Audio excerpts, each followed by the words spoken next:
Welcome back to another cult movie review with me, Bo, here on the Film Scene Investigation channel. Thank you so much for checking out this review.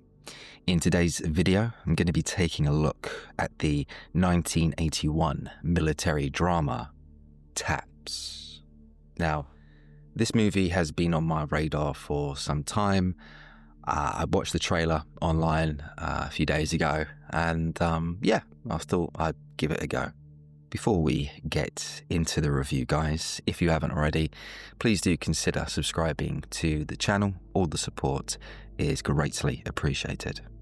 So, Taps from 1981 was directed by the filmmaker Harold Becker and was based on the 1979 novel by Devery Freeman called Father's Sky.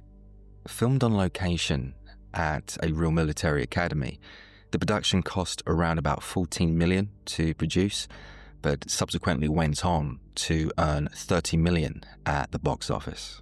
As for the plot, the movie focused on the senior cadet Brian Moreland, who was played by actor Timothy Hutton, a very popular figure in the Bunker Hill Academy and seen among his friends as a future leader.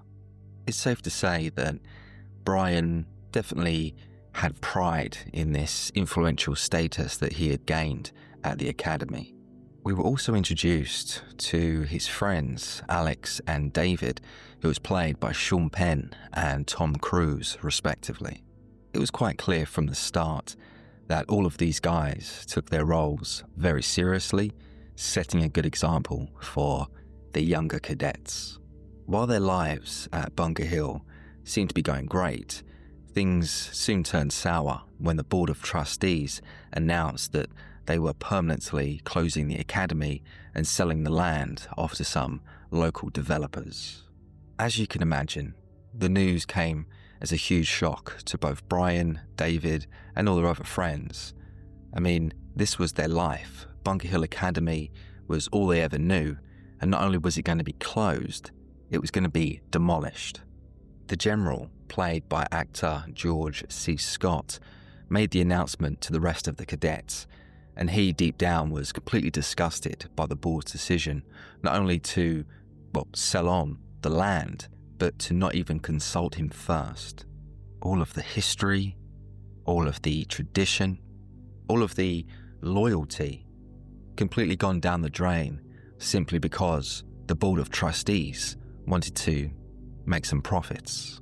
Brian, who was a senior cadet, had a one-on-one meeting with the general to express his anger over the situation. He encouraged the general to never give up, to fight this decision and make sure that they never gave in to the developers. Brian and the rest of the students weren't just going to stand back and allow this to happen, allow Bunker Hill to be demolished into rubble so that some new condominiums could be built. The general agreed. He was completely disgusted with the situation, and with the help of Brian and the rest of the cadets, he thought they had a good chance in stopping the development.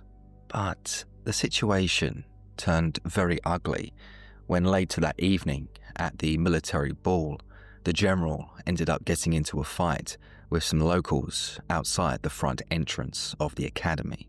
A group of local kids showed up wanting to start a fight with the cadets outside the entrance, and, as you can imagine, tempers flared and fists started flying. Some guy jumped on the general's back, grabbed his gun, it went off, and suddenly this young kid was dead. I should clarify and say that the general did not pull the trigger, but, the bullet came from his gun, and he was to blame.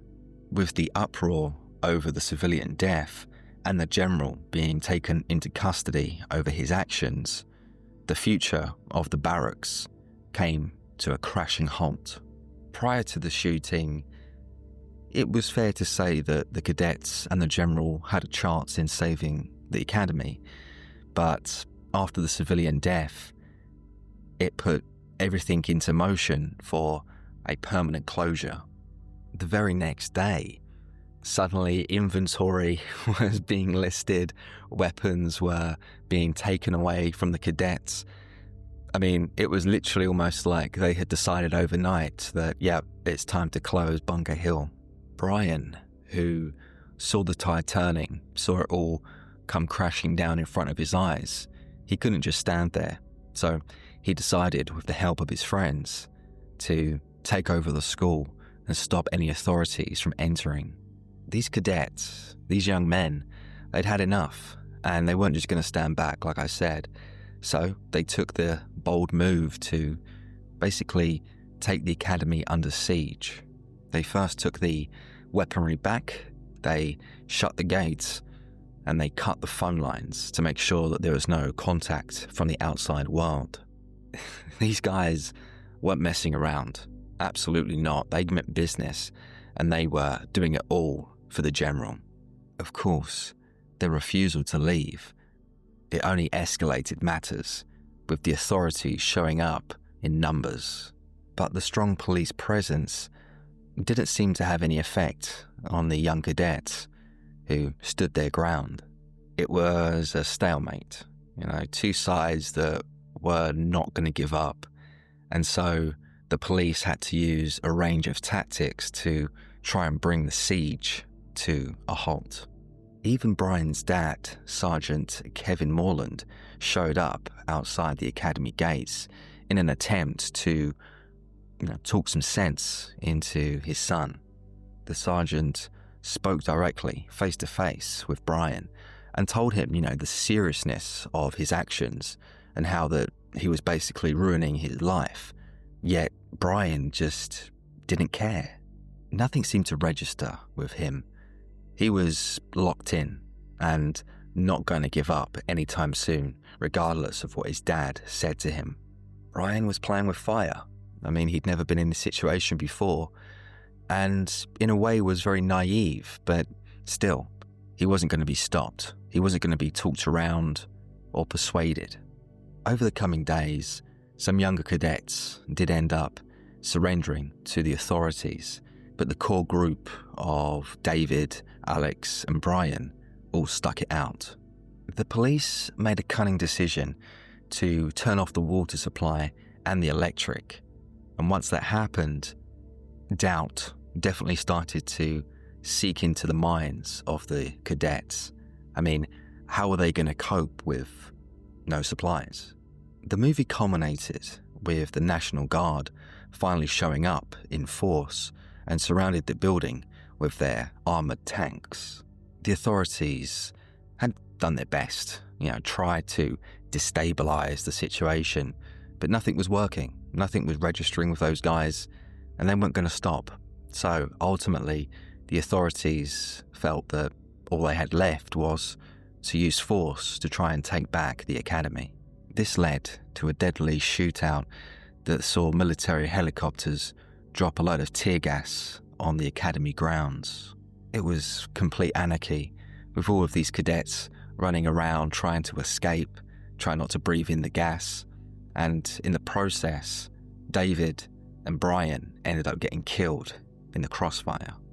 Now, as for the themes and symbolism in Tabs, the whole idea around finding yourself and knowing your identity was a key element that I picked up on. Brian, in particular, was the representation of a young man who was impressionable and had given his life to service in the military. Brian had latched on to these ideals that he had learnt at the academy, and that's all he knew. He was loyal to the institution that made him. So the thought of seeing Bunker Hill demolished and closed for good, that was like Brian losing a part of his own identity. And the whole rebelling against the authorities wasn't so much in about saving the school, but more to do with the fact that these young guys had the opportunity to assert themselves as soldiers. For so long, they had been training for a war, and now they had found one on their doorstep. And this was the perfect opportunity for them all to prove themselves. So yeah, the whole idea around identity and, finding out who you really are as a person and what your moral compass is, that was a very interesting and intriguing element that I really enjoyed. Especially at that age, in your late teens. Absolutely. Identity and meaning and purpose, that's a big thing for young people. And I appreciated the film exploring that. I also think in some ways you could say that this movie, Taps, is a coming-of-age drama, as we saw these cadets transform from honourable students to, armed rebels. There was certainly a loss of innocence that we saw as Brian and the rest of his friends fell deeper into this ideological mindset.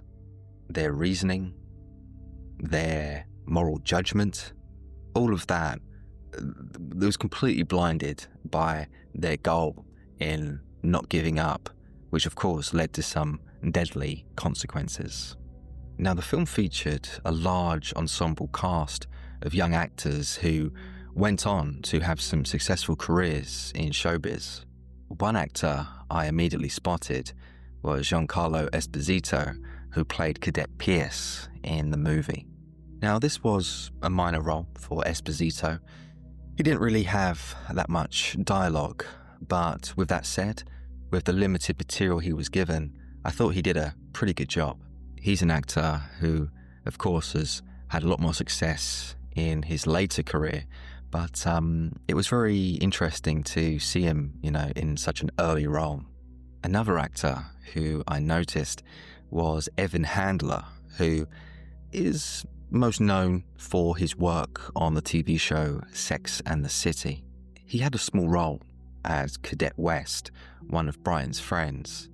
Now, deep down, his character, Cadet West, wasn't fully committed in the siege and fighting back authorities. He was only really doing it due to his loyalty to Brian. There was actually a scene where Handler's character tried to talk some sense into Brian, but just like all the other times, nothing was getting through to the guy. He had tunnel vision and nothing was going to change his mind. Actor Ronnie Cox appeared in the film as Colonel Kirby, one of the soldiers who attempted to negotiate with Brian. The Colonel really did try to de-escalate the situation. He, on numerous times tried to talk Brian out of the situation and, eventually he had no other choice but to use force. Now, as for the central cast, actor Sean Penn played Cadet Alex Dwyer, marking his feature film debut. It wasn't a big role for Penn, but he still impressed me with the limited amount of screen time that he'd been given. His best scene had to be the moment when Alex confronted Brian towards the end of the film, which led to them fighting. You could really feel Alex's desperation in that moment, with the tears coming down his eyes. He didn't want to be there, but it was down to his loyalty and his friendship with Brian that he stayed. Looking at this film and then obviously seeing Sean Penn's career, at the time you probably wouldn't have said that he would have been some big Hollywood star, but he certainly was a young actor with a lot of potential, and that showed on screen. Actor Tom Cruise marked his second feature debut playing David Shawn, the intense cadet who certainly had some behavioural issues. Cruise's character was an unpredictable individual who was definitely trigger happy and someone that you couldn't really rely on. Many times throughout the film, we saw David and his unbalanced behaviour cause issues for the rest of the group, making him ultimately a liability. I thought Cruise did a brilliant job with his portrayal, and even though he didn't have that much screen time, in a way, he kind of stole the show. I think it would be safe to say that he was the most memorable character and the one that kind of stuck out to you after the film had ended. I also really appreciated Cruise for going the whole way and shaving his head, giving him that authentic military style look. He obviously really committed to the role, not just with the look of the character, but the physical performance with the whole military drill. I mean, that wouldn't have been easy to have pulled off, and Cruise did it with ease. As for the lead, I thought actor Timothy Hutton did a very good job playing the cadet Brian Moreland. Now, I have to be honest and say that when I first saw the character, I didn't really buy into him being this, leader. But as the story developed, he really came into his own as we saw Brian take charge of the operation in a cool, calm, and stoic manner. The character was fully dedicated in upholding the oath of Bunker Hill, and I must say that I thought actor Timothy Hutton was very believable in that role as a young man who was lost and confused, and who ultimately lost his life for all the wrong reasons. As for the late George C. Scott, he too gave a solid performance as General Harlan, the catalyst for the siege. Scott brought his usual gravitas to the production, playing a mentor-type role and inspiration for all of the younger cadets. His character didn't last long. I mean, as soon as the shooting took place, he was taken into custody, and that was the end of the character. But still, he gave a memorable performance and left a lasting impression. Technically, Taps is a very well-made movie with lots of set pieces that included hundreds of extras.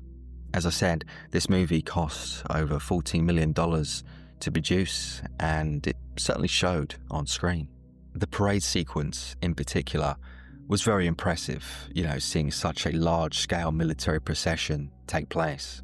I'm not exactly sure how long that scene took to film, but given all the different, moving parts, all the different extras and stuff like that, it could not have been easy to pull that off. One element that we have to remind ourselves is believability, and if these young actors had not fully committed to, learning the drills and looking the part, then that believability would have gone out the window. So yeah, they certainly pulled it off. And yeah, Taps is certainly not your average typical popcorn movie. It's a story, a very dense story that was brought to life through careful consideration by all of those involved. And so, dislikes for Taps from 1981. My biggest dislike for the film would have to be its opening 20 to 25 minutes that I found to be very slow. Now, before I get into this, I should state that this is more of a nitpick. It's not really a dislike, but it's something that, stuck out to me. And yeah, I'm not going to deny the first kind of 20 minutes or so was very slow and quite underwhelming. The film actually began with this ceremonial scene inside this church that saw the general give this speech. He talked about how much of a privilege it was, to serve at Bunker Hill. After that, we were then introduced to Brian and his friends, who were all, just hanging out at the barracks. Now, of course, this was all done to establish the location and the characters, the setting for the story. Totally get that, totally understand that. But if I'm going to be honest, the execution was quite poor. I don't know, I guess I could say it was like paint by numbers, just like, okay, can we move on to the interesting part now? The story did not kick into second gear until about 25 minutes in, when we saw this parade and we heard the announcement from the general that Bunker Hill was to be permanently closed. From there on in, the rest of the film started to pick up pace. And yeah, I mean, it was fine, but I just thought that those opening 20 minutes really slow things down. As I said, it's more of a nitpick than a dislike, but I am honest with my reviews. And yeah, I just found the opening to be quite a slog. So yeah, be prepared if you've not seen this one yet. And so, ratings for Taps from 1981. My rating is going to be a solid 6 out of 10. Taps from 1981 was an intriguing military drama that didn't shy away from criticizing tradition and the lack of importance it has in an ever-changing, progressive world.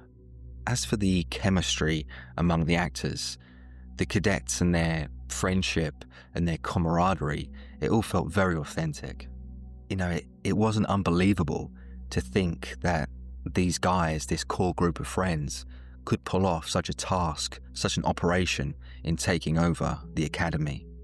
If you've seen Taps, then please let me know your thoughts and memories in the comment section below. For all of those who haven't, this is a recommendation from me. I think it's a very well made military drama, and for any of you out there who like war movies and haven't seen this one yet, definitely give it a go. You'll probably like it. And well, that is all from me today, guys. I do hope you've enjoyed this review of Taps from 1981. I'll be back next week with another cult movie review. If you like what I do here, please consider subscribing to the channel. I do appreciate all the support. And of course, take care.